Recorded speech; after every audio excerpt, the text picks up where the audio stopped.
এই দেশকে একটি ক্ষুধা ও দারিদ্র্যমুক্ত সমৃদ্ধ দেশে পরিণত করতে খাদ্য উৎপাদন, নারী শিক্ষা, নারীর ক্ষমতায়ন, গ্রামীণ অবকাঠামো উন্নয়ন সহ গণতান্ত্রিক অগ্রযাত্রায় বাংলাদেশ এগিয়ে চলার আশাবাদ ব্যক্ত করেছেন রাষ্ট্রপতি মোহাম্মদ জিল্লুর রহমান। ঢাকায় বঙ্গবন্ধু আন্তর্জাতিক সম্মেলন কেন্দ্রে ইউনিভার্সিটি অব লিবারেল আর্টস বাংলাদেশের প্রথম সমাবর্তন অনুষ্ঠানে রাষ্ট্রপতি এই আশাবাদ ব্যক্ত করেন। রাষ্ট্রপতি বলেন, সমাবর্তন কেবল কোনো আনুষ্ঠানিকতা নয়, বরং তা নতুন প্রজন্মকে সামনের দিকে এগিয়ে নিয়ে যাওয়ার অনুপ্রেরণা। বিস্তারিত দেখুন বিজন কুমার দাসের রিপোর্টে। একটি সমৃদ্ধ আধুনিক সমাজ তথা দেশ নির্মাণের মৌলিক হাতিয়ার হল মানসম্মত শিক্ষা। 1971 সালে মাত্র 6টি বিশ্ববিদ্যালয় নিয়ে যে দেশের যাত্রা শুরু, সময়ের প্রয়োজনে সেই দেশে আজ বিশ্ববিদ্যালয়ের সংখ্যা 54টি। মননশীল চিন্তা চেতনার বিকাশ ও দক্ষতা বৃদ্ধির জন্য সেই সব বিশ্ববিদ্যালয়গুলোতে পড়াশোনা করছে প্রায় 1,75,000 শিক্ষার্থী। দেশের তরুণ সমাজকে দেশপ্রেমিক, মুক্তি বুদ্ধি সম্পূর্ণ আধুনিক ও দক্ষ জনশক্তি হিসেবে গড়ে তুলতে গুরুত্বপূর্ণ ভূমিকা পালন করছে দেশের বেসরকারি বিশ্ববিদ্যালয়গুলো। University of liberal arts Bangladesh মাত্র 6 বছর আগে যাত্রা শুরু করা বেসরকারি বিশ্ববিদ্যালয়গুলোর মধ্যে একটি।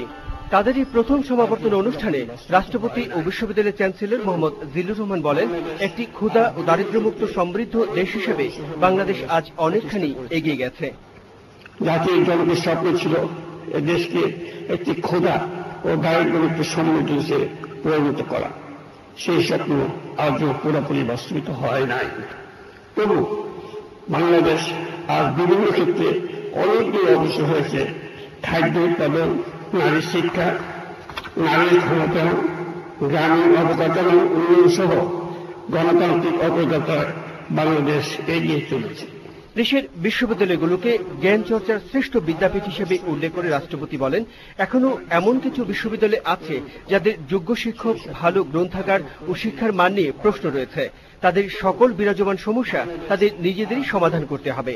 আমার বিশ্ববিদ্যালয়ে পর্যাপ্ত ভৌত অবকাঠামো সুবিধার অভাব আছে।